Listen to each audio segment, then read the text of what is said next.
Para quienes estamos inmersos en la administración de empresas y gestión del talento, hay un error de diagnóstico que vemos constantemente en las juntas directivas. Un error que, financieramente hablando, cuesta carísimo. Hablando de la eterna confusión entre dos grandes pilares, el clima y la cultura organizacional, es decir, ¿cuántas veces hemos visto a gerentes intentando arreglar la cultura de la empresa, regalando viernes casuales o pagando refacciones, cuando en realidad lo que enfrentan es de alguna manera un pésimo clima laboral derivado de procesos operativos rotos o liderazgos deficientes? Ahora bien, el verdadero reto gerencial está en entender que uno se percibe en la atención o la motivación del día a día, y el otro está profundamente arraigado en las creencias, los valores y el ADN estructural de la empresa. Evidentemente, si confundes el estado de ánimo temporal de tu equipo con la personalidad histórica de la organización,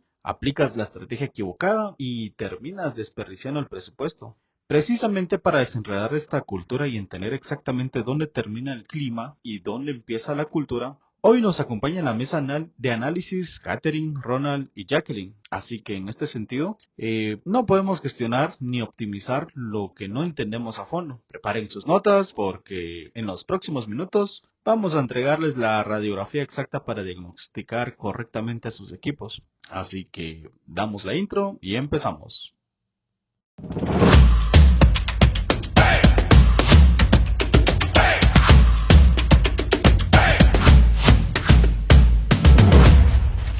Hola a todos y desde luego bienvenidos a un nuevo episodio. Hoy abordamos un tema que en gestión empresarial suelen generar bastantes confusiones, precisamente porque los conceptos se utilizan como sinónimos en las reuniones de junta directiva, cuando en realidad no lo son. Hablamos del clima y la cultura organizacional. Para desenredar un poco esto, me acompaña hoy Catherine, Ronald y Jacqueline. ¿Qué tal equipo? ¿Cómo están?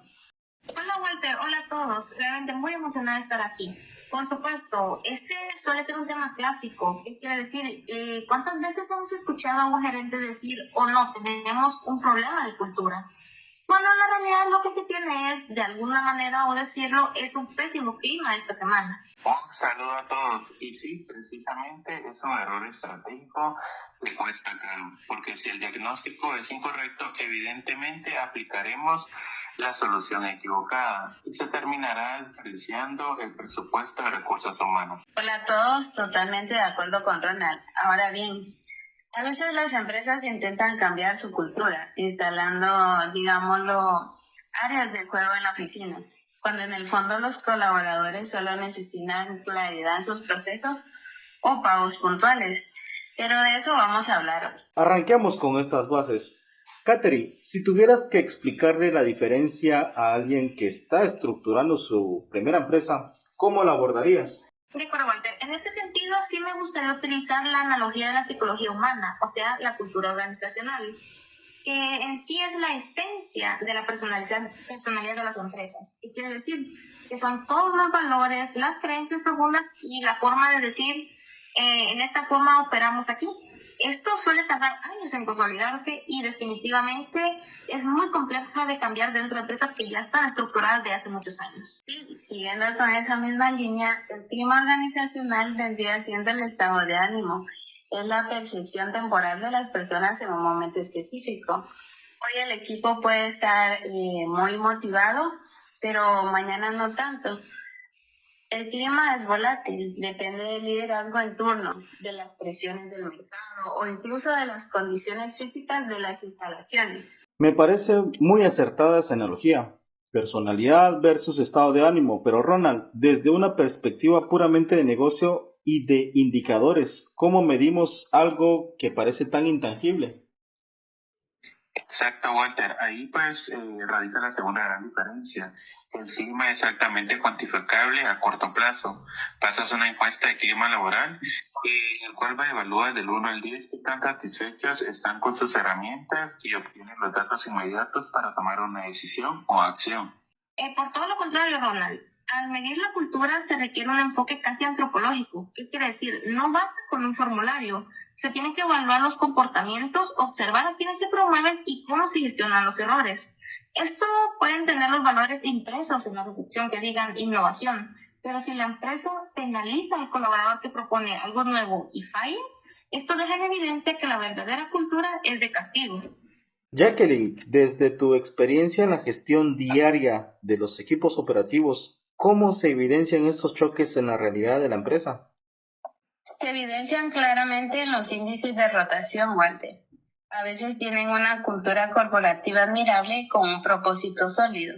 Sin embargo, el clima es insostenible porque el gerente de área practica una supervisión excesiva, es decir, los colaboradores creen en la misión de la empresa, pero terminan renunciando por culpa de su jefe directo. Por supuesto, puede suceder exactamente a la inversa. He auditado empresas con un clima excelente. Los equipos fraternizan y el ambiente es muy relajado y tranquilo, pero la cultura es de mediocridad. No hay orientación a resultados, el clima es fantástico, pero financieramente la empresa está estancada. ¿Quién hubiera imaginado hacer realidad un sueño imposible? Graduarme de licenciado y que mi hija tuviera la misma oportunidad y lograra aún más. Y ahora, ver a mi nieto cumplir sus sueños y todos. Eso que mencionas, Ronald, es una alerta roja para los directivos que nos escuchan. Y aterrizando un poco en casos reales, ¿cuál es el error más costoso que en este caso, que han observado por esta confusión? Definitivamente, Walter, en el caso de las empresas de hipercrecimiento, ingresa mucho capital, contratan hasta 200 personas rápidamente, el clima es eufórico, definitivamente pues hay bonos de contratación, pero no hay un manual ni de procesos establecidos. Y la cultura que se forma por defecto es la de la sobreexplotación. Eventualmente el ritmo se normaliza, los bonos extras bajan y lo que queda en su cultura es un burnout corporativo. Es exactamente como dice Ronald. Al momento de construir sobre cimientos débiles, el escenario opuesto también llega a ser digno de análisis. Pensemos en empresas sólidas que enfrentan reestructuraciones en el clima laboral durante unos trimestres, que son muy tensos. Hay incertidumbres entre los empleados.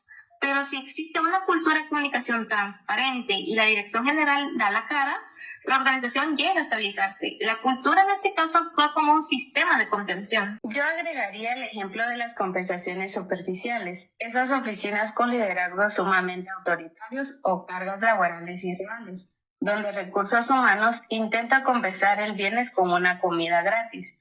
Los colaboradores aceptan el incentivo, claro, pero el descontento estructural permanece. Es una medida paliativa, no una solución de fondo. Esas medidas superficiales cada vez se corrigen deficiencias de liderazgo, y esto nos lleva a un factor ineludible hoy en día: los modelos de trabajo híbridos y remotos. Jacqueline, ¿cómo gestionamos la cultura cuando no compartimos el mismo espacio físico? Es uno de los principales retos gerenciales de hoy. El clima ahora se cruza directamente con el entorno personal del colaborador.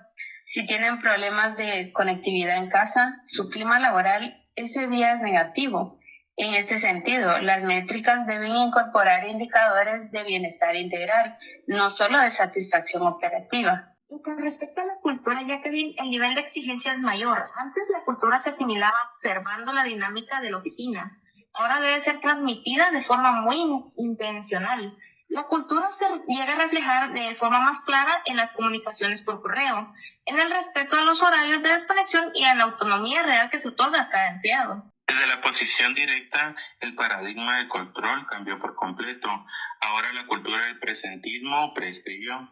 Si la confianza dependía de ver al empleado en un escritorio, ahora el modelo remoto evidencia esa falla. Ahora la cultura debe fundamentarse estrictamente en la gestión por objetivos. Y aquí interviene el factor generacional. Catherine, en este caso, ¿cómo interactúan las distintas generaciones con estos dos conceptos?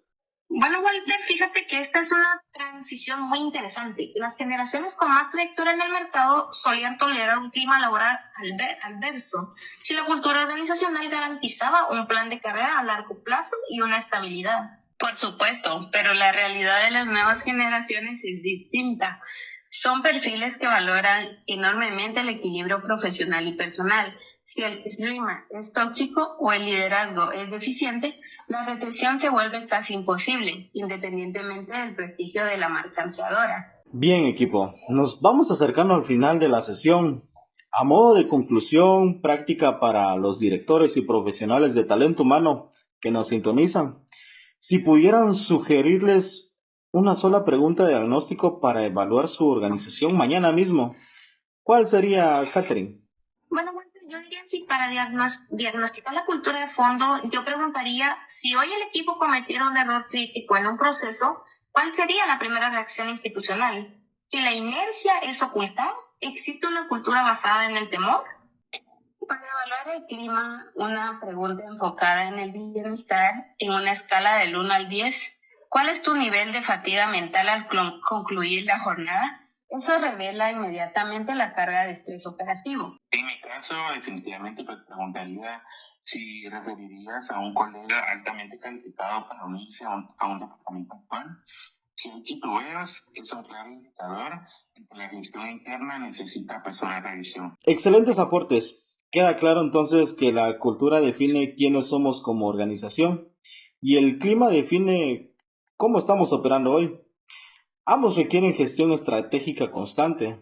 Catherine, Ronald, Jacqueline, ha sido un papel sumamente enriquecedor. Absolutamente, Walter, y muchas gracias a ti por invitarnos a participar en este podcast esta noche. Gracias, Walter. Para mí ha sido un gusto dar un aporte acerca del tema principal en este podcast. Gracias, Walter.